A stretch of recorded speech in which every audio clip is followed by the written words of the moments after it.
हाँ हाँ, surely.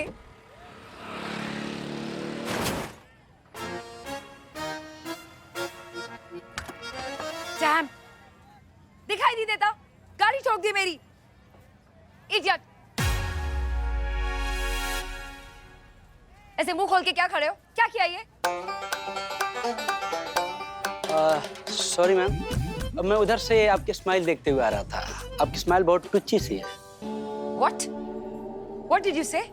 And what language is that? तुमने मुझे अभी गाली दी? नहीं नहीं नहीं नहीं, मैंने आपको लुच्ची नहीं बोला, मैंने बोला टुच्ची। अच्छा, तो टुच्ची गाली नहीं हुई? नहीं, टुच्ची इज नॉट अ गाली। लगता है आपको इंग्लिश नहीं आती। What? टुच्ची मतलब तारीफ कर रहा हूँ मैं। आपकी स्माइल बहुत टुच्ची सी है। तारीफ होती है? हाँ। अभी तुम्हें बताती हूँ ये तारीफ। चलो मेरे साथ थाने। कोई है? कोई है यहाँ? सभी तो दिख रहे हैं। तुम चुप रहो। ओके। कोई है मतलब क्या? हार्ड मास इंसान तुमको दिखाई नहीं देते हैं? See this. मुझे इसके खिलाफ रिपोर्ट लिखवानी है। हाँ सुनेंगे, तुम्हारा सुनेंगे। सबसे पहले उसका कॉलर छोड़ो। क्या ये थाना है, जंगल नहीं, समझ गए? तुम्हारा सुनने से पहले ना तुम पे धारा लगा के तुमको अंदर करेंगे। क्या चाहती हो? धारा है? किस बात की धारा है? जंगल राज है क्या? कानून मुझे भी पता है। धाराएं लगेगी, लेकिन इस पर, वो भी मेरी कंप्लेन की बेस पर। मगर इसने किया क्या है? बदतमीजी की है इसने मेरे साथ, और इसने मुझे गाली भी दी। गाली कब दी हमने आपको? क्यों? तुमने वहाँ सबके सामने नहीं बोला कि आपकी स्माइल बहुत ही टुच्ची है? हाँ, तो हम अभी भी बोल रहे हैं आपकी स्माइल बहुत टुच्ची है। सबके सामने बोल सकते हैं, बट टुच्ची इज नॉट अ गाली। देख लीजिए, आपके सामने बदतमीजी कर रहा है मेरे साथ। कहा ना इसने? आप जल्दी से इस पर एक्शन लीजिए और इसे जेल में उठाकर डालिए, अभी के अभी। हाँ ठीक है, अब शांत हो जाइए। चीता चतुर्वेदी डालो भाई इसे जेल में। चलो, तुमको टुच्ची का मतलब समझा। जाओ जल्दी जाओ। चलना। आप बैठिए, बैठकर कंप्लेन लिखवाइए। जी बताइए, क्या कंप्लेंट है? वैसे मुझे 2 और लोगों के खिलाफ रिपोर्ट लिखवानी है। हाँ, जितने भी लोगों के खिलाफ लिखवानी है प्लीज इत्मीनान से लिखवाइए रिपोर्ट। बताइए कौन कौन है जो आपको परेशान कर रहा है? एक तो मेरे दूध वाले बिरजू का भाई है बिल्लू, और दूसरा है मेरा लैपटॉप रिपेयर टेक्नीशियन। ठीक है, करिश्मा सिंह जी, ये जो बिल्लू और ये जो टेक्नीशियन है उन्हें पकड़ कर लाइए। पता लगाइए कि वो क्यों इस मासूम महिला को इतना परेशान कर रहे हैं। जी मैडम सर। हाँ जी, ये बताओ क्या तुमने इन्हें गाली दी है? नो। झूठ।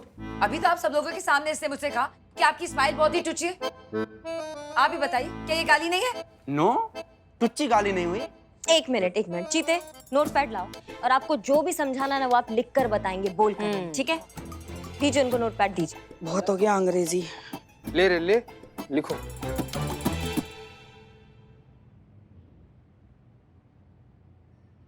जल्दी यहाँ। इनके कहने का मतलब है टची। हाँ ठीक है, और फिर इस दूध वाले का क्या? आप इसका हिसाब चेक करिए, इसने मुझे बेवकूफ बनाया। देखिए मैडम आपका इल्जाम गलत है। हिसाब दो। हमारा हिसाब एकदम करेक्ट है, इनका हिसाब गलत है। हमारा जो हिसाब है, जो हमारे टीचर ने सिखाया हुआ है, वैसे ही हम हिसाब लगाएंगे ना।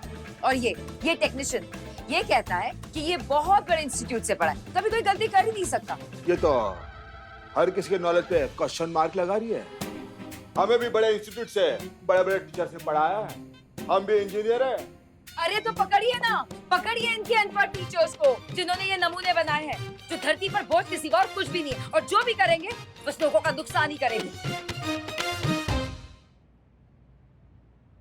एक्चुअली सही मायने में देखा जाए ना तो असली क्रिमिनल इनकी टीचर्स हैं, जिन्होंने ये अल्प की खिचड़ी पकाई है। आधा पढ़ा लिया, आधा बेवकूफ। वैसे ना ये दोनों ही बहुत खतरनाक चीजें, और ऐसे खतरनाक लोगों को वहां होना चाहिए, उस जेल के अंदर।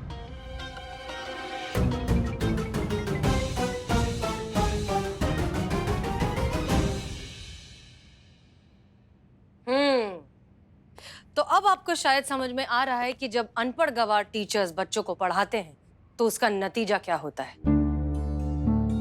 ये होता है नतीजा। इनफैक्ट ये लोग भी तो उन्हीं बच्चों का फ्यूचर है ना, जिन्हें फिलहाल आपके भेजे हुए अनपढ़ गवार टीचर सरकारी स्कूलों में पढ़ा रहे हैं। और ये आगे आने वाले खोखले भविष्य का ना एक छोटा सा झलक है मैडम अपर्णा बंसल। अगर ऐसी आप जैसे लालची और मतलबी लोग शिक्षा के मंदिर में ऐसे रट्टू तोते बिठाएंगे ना, तो आगे का आने वाला जो भविष्य है ना, वो अंधकार में है। कौवा जो होता है ना, वो श्राद्ध का प्रसाद खाता है, शिक्षा का संगीत नहीं गा सकता है। उसके लिए शिक्षा का कोयल चाहिए, जो अपने मधुर कंठ से ना शिक्षा का संगीत गाए, आगे आने वाले भविष्य को उज्जवल करे, आपकी तरह ऐसा खोखला ना करे। और एक बात अपर्णा जी, हम चाहते तो इस चीज के लिए आपको बहुत पहले अरेस्ट कर सकते थे, यहाँ ला सकते थे। इनफैक्ट हमारी काबिल ऑफिसर करिश्मा सिंह वो 2 मिनट में अपना भौकाल दिखाती, आप सब कुछ कन्फेस कर देती। लेकिन ये हमारा मकसद नहीं था। हमारा मकसद था सच्चाई से आपको रूबरू करवाना, और इसीलिए हमने एक छोटा सा नाटक किया। मैडम जी, माफ कर दीजिए हमें। अब हमारे समझ में आया कि हम जो बीज बोएंगे वही हमारे आने वाले बच्चे और आने वाली जनरेशन काटेगी। जब देश बढ़ेगा तभी तो आगे बढ़ेगा, तभी तो कहलाएगा एक विकासशील भारत। प्लीज हमें माफ कर दीजिए और आप लोग जो चाहे हमें सजा दे सकते हैं। देखिए, फिलहाल अभी तो आपके एजुकेशन डिपार्टमेंट में इंटरनल इंक्वायरी चल रही है, तो हम आपको सजा तो नहीं दे सकते, लेकिन एक सुझाव जरूर दे सकते हैं। आपकी ओरिजिनल पोस्टिंग अब भी गोमती नगर के सरकारी स्कूल में है, और अब आप देश का भविष्य उज्जवल बनाना चाहती हैं या अंधेरे में डालना चाहती हैं, ये तय करने के लिए आपको एक बहुत अच्छा मौका मिला है।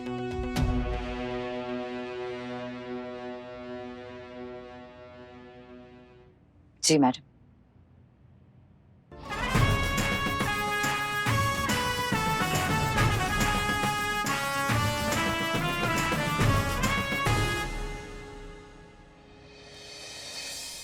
Repeat after me. F-U-T-U-R-E. Future. F-U-T-U-R-E. Future.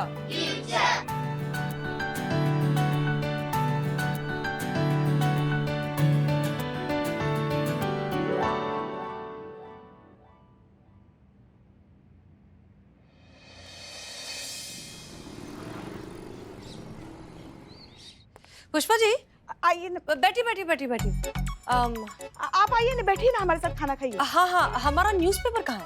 Desk पर दिखाई नहीं दे रहा। मैडम सर, हमने वही तो रखा था आपके टेबल पे। पुष्पा जी नहीं है वहाँ, इसलिए तो पूछ रहे हैं। ऐसे कैसे हो सकता है? हमने अपने हाथों से रखा था। बिल्लो, गुड आफ्टरनून मैडम सर। रुको। क्या हुआ madam sir? What you want? सुबह से ढूंढ रहे हम, कहाँ रख दिया था न्यूज़पेपर? ये तो टॉयलेट में। क्या हुआ? ये जब तक मैं न्यूज़ नहीं पढ़ता ना, तब तक मेरे समाचार ही नहीं निकलते, और जब एक बार न्यूज़ पढ़ लेता हूँ मैं अपने समाचार का बराबर समाचार लेता हूँ। मैडम सर, बाप रे गजब पुष्पा जी, ये तो आपके भोलेनाथ का भला हो कि आप ही जो रोटी है ना घर का अखबार में लपेट कर लाती है, नहीं तो अनर्थ करवा देता है बिलौटा, नहा कराना पड़ता आपको। क्या हुआ, बस क्यों रही है? नहीं मैडम सर, वो कहावत है ना कि सयाना कौवा जो है कभी कभी मुंह की खाता है, वो आज पुष्पा जी पे एकदम अच्छे से जा रही है। बिल्लू जो है वो आपके डेस्क पे रख देता है न्यूज़पेपर, पुष्पा जी जो है वो न्यूज़पेपर अपना घर ले जाती हैं और उसी में रोटियां लपेट लपेट के लाती हैं। खाइए ना पुष्पा जी, रोटियां खाइए। आज हम चावल खाएंगे। ओके, माँ के लिए इन टॉयलेट नो न्यूज़पेपर। हो गया? खोलो न्यूज़पेपर, खोलो। अच्छा, ये खोलो, चेक करो सेकंड पेज पर लेफ्ट साइड में एक सुमन वर्मा नाम की जर्नलिस्ट है, उसका आर्टिकल है क्या? सुमन वर्मा, लेफ्ट साइड आर्टिकल कुछ नहीं छपा है, लेकिन ये न्यूज़ वालों ने एक लाइन छापी है यहाँ पे। हमें खेद है कि किन्हीं कारणों की वजह से सुमन वर्मा का कॉलम बंद किया जा रहा है। और ये क्या फर्राटेदार न्यूज़ है? आकर्षण ब्यूटी पार्लर हमारा फेस पैक लगाइए और 2 दिन में 10 साल छोटे नजर आएंगे, और अगर ऐसा नहीं हुआ तो आपके पूरे पैसे वापस। क्या बात कर रहे हैं बिल्ले? अच्छा दिखा दिखा। ये लो आप ना ना, ठीक है ठीक है ठीक है ठीक है ठीक है। ये लगातार तीसरा दिन है जब सुमन वर्मा के आर्टिकल्स नहीं आ रहे हैं।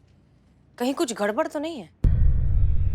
करिश्मा सिंह, जी जी एक काम कीजिए, सुमन वर्मा के ऑफिस जाइए, पता लगाइए कि कहीं कुछ गड़बड़ मामला तो नहीं है, क्योंकि जहां तक हम जानते हैं सुमन वर्मा प्राइवेट स्कूल में जो करप्शन हो रहा है उससे रिलेटेड स्कैम के बारे में पता लगा रही थी, शायद एक्सपोज करने वाली थी। तो हो सकता है ये उस मामले में कुछ। जी मैडम सर, हम जाके देखते हैं। पुष्पा जी, जी मैडम सर। आप एक काम कीजिए, आप एक बार उनके घर भी जाकर चेक कीजिए, जस्ट देखने के लिए कि वो कहीं परेशान तो नहीं है, वो ठीक तो है ना। जी।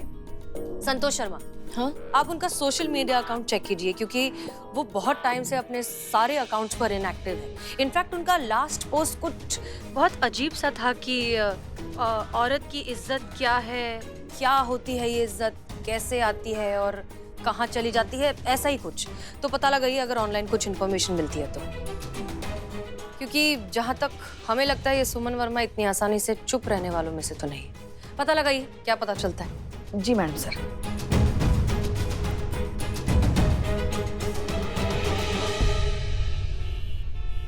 कहिए, मैं आपके लिए क्या कर सकता हूँ? सुमन वर्मा नाम की नॉट रिपोर्ट ए गर्ल, बहुत ही intelligent, hard working, brave journalist. I am sure वो आगे जाएगी।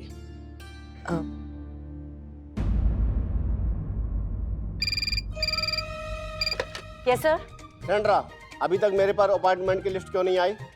Sorry sir. You are fired. मैं तुम्हें जॉब से निकालता हूँ। Okay sir. कहिए, क्या कह रही थी आप? आप कह रहे थे, आप बता रहे थे सुमन वर्मा के बारे में। सुमन वर्मा, मैं उससे नफरत करता हूँ। काहे सर? अरे मैं यहाँ का बॉस हूँ, जिसको नौकरी से निकालना चाहूंगा निकालूंगा, और जिसे रखना चाहूंगा रखूंगा। और उस सुमन की हिम्मत देखो, उसने बगैर बताए, बगैर इंफॉर्मेशन दिए हुए जॉब छोड़कर चली गई। अरे उसे बताना तो चाहिए था मुझसे, मैं उसे नौकरी से निकालता। अच्छा, मतलब आपके कहने का मतलब है कि सुमन वर्मा अब यहाँ जॉब नहीं करती है? तो मैं क्या फारसी बोल रहा हूँ? नहीं, अचानक से जॉब काहे छोड़ दी सुमन वर्मा ने ना? कुछ तो वजह होगी। सुमन के साथ पतकारपुरम मार्केट में हादसा हुआ था, जिसकी वजह से वो डिस्टर्ब हो चुकी थी, और शायद मुझे लगता है इसी वजह से वो जॉब छोड़कर चली गई।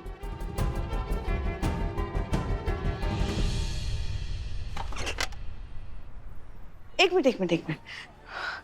यहाँ पे सुमन वर्मा रहती है ना? हाँ हाँ, रहती थी। रहती थी मतलब? वो और उनकी फैमिली 3-4 दिन पहले कहीं और शिफ्ट हो गए। अच्छा, कहाँ? आपको कुछ पता है? नहीं। अच्छा ठीक है, शुक्रिया।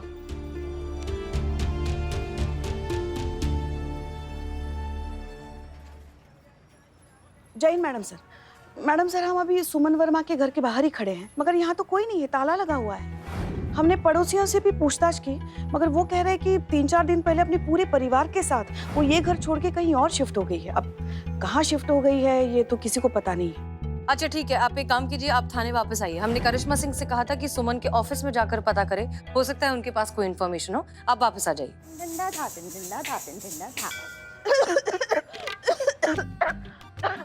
पुष्पा जी, आप ठीक तो है ना?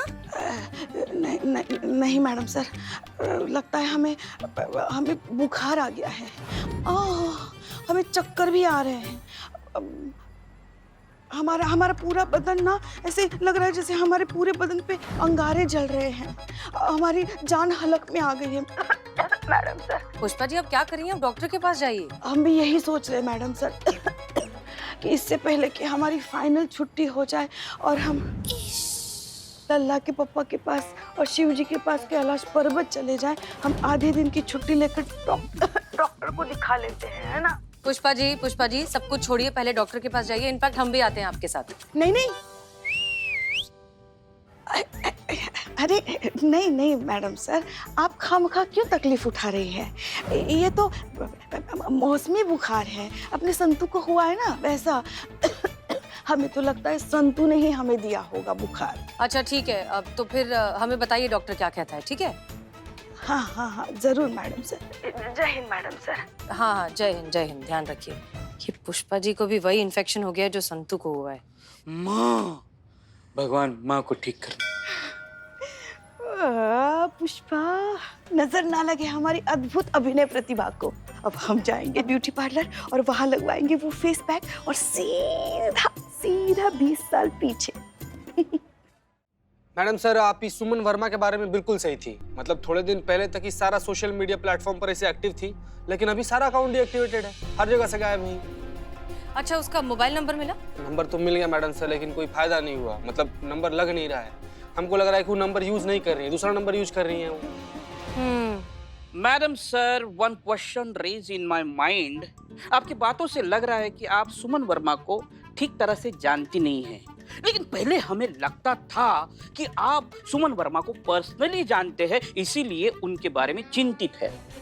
नहीं नहीं, ऐसा कुछ नहीं। हम उन्हें पर्सनली बिल्कुल नहीं जानते। हम उन्हें सिर्फ उनके आर्टिकल्स के थ्रू ही जानते हैं। और वो भी इसलिए क्योंकि वो हमेशा से हमें थोड़ी सी अपनी सी लगी है। उनकी लिखाई हमें खास तौर पर बहुत इम्प्रेस करती है, क्योंकि उनकी लिखाई में ना हमेशा से एक कुछ कर गुजर जाने की जो एक तड़प है और एक जो मजबूत इरादों वाली जो बात है, वो जो पैशन है, वो बहुत अच्छे से आता है। इसलिए वो हमें बहुत अच्छी लगती है। हमें लगता है कि कुछ लोग हैं अब भी इस दुनिया में जो पूरी ईमानदारी, मेहनत और सच्चाई के साथ अपना काम कर रहे हैं। इसलिए जब अचानक से उनके आर्टिकल्स इस तरह से आना बंद हो गए तो हमें लगा कि पता लगाना चाहिए कि माजरा क्या है। बस इतना ही। Oh my God madam sir, you are great, you are great. No बातचीत, नो मुलाकात, फिर भी एक रिश्ता कायम कर लिया आपने सुमन वर्मा के साथ। और जिससे रिश्ता कायम कर लिया उनको पता ही नहीं। लिखता है जो तू बात, वो लगती है मेरी सी। कुछ खलिश है शायद तुझ में मेरी सी, और कुछ तपिश है शायद मुझ में तेरी सी।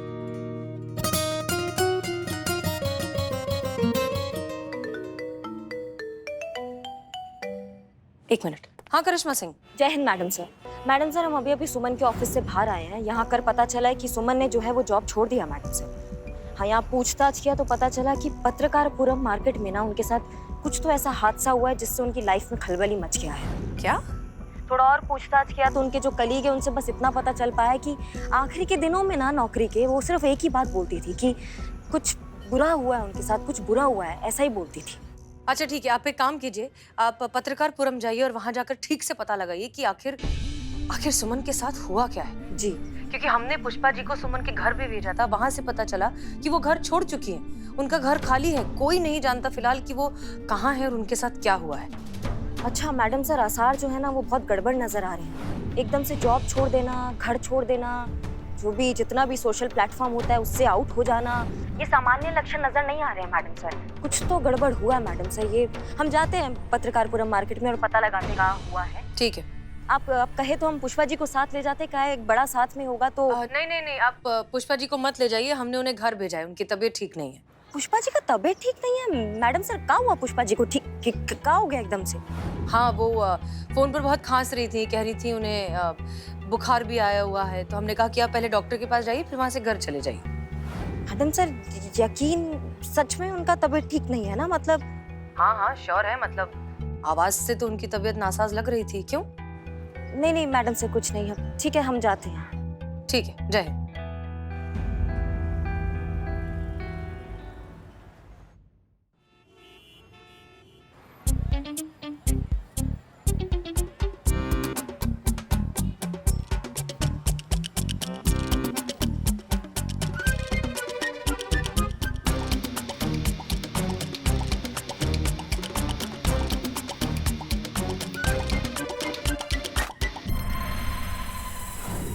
लगा पक्का ना हमारी उम्र 10 साल कम दिखेगी, अब वरना हम पैसे वापस ले लेंगे। हाँ बता रहे।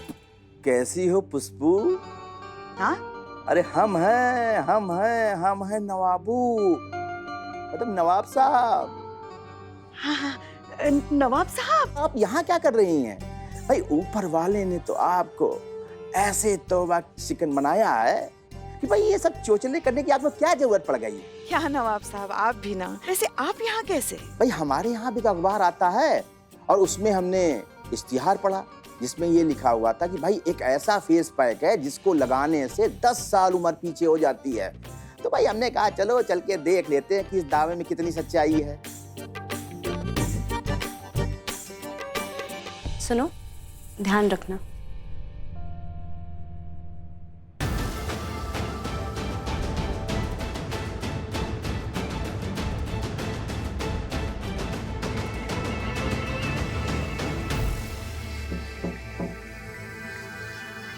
Hello ma'am. हेलो। ये फोटो देखो, इस लड़की को तुमने कहीं देखा है? नहीं। एक बार अच्छे से देखो, इसके साथ यहीं कहीं आसपास कुछ दुर्घटना हुआ था। एक्चुअली मैम मैं यहाँ पे नई आई हूँ तो मुझे इसके बारे में कुछ पता नहीं है। मैं आपको अपनी सीनियर से मिला देती हूँ, शायद वो कुछ आपकी हेल्प करे। आप आइए। मिलवा दीजिए। पता है पुष्पू, कल रात हमने ख्वाब में किसे देखा? अब ये मत कहिए नवाब साहब कि आपने हमें देखा। हमने अपनी नानी जान को देखा था। और जानती हो वो सपने में हमसे क्या पूछ रही थी? यही पूछ रही होंगी कि सही समय पे अपनी दवाई ली कि नहीं। नहीं नहीं, वो हमसे ये पूछ रही थी कि भाई पुष्पू कैसी है, वो तो हमारे खानदान की जैसी लगती है, हैं? अरे वो तो बड़ी खूबसूरत है, नायाब है, बेमिसाल है। अरे ऐसी औरतें आजकल कहाँ बनती हैं? क्या नवाब साहब, आप भी ना। शीता चतुर्वेदी, एक बात बताइए, अगर सुमन ने अपना फोन बंद कर दिया है तो हो सकता है कि उसने नया सिम कार्ड लिया हो, और ये भी पॉसिबल है कि वो उसी पुराने फोन में नया सिम कार्ड डालकर इस्तेमाल कर रही हो। जल्दी से पता कीजिए कि कौन सी कंपनी का उनका फोन है और इस IMEI नंबर से उन्हें ट्रैक कीजिए। ठीक है मैडम, ठीक है। सुमन वर्मा का पता लगाना बहुत जरूरी है, हमें लगता है कि वो मुश्किल में है।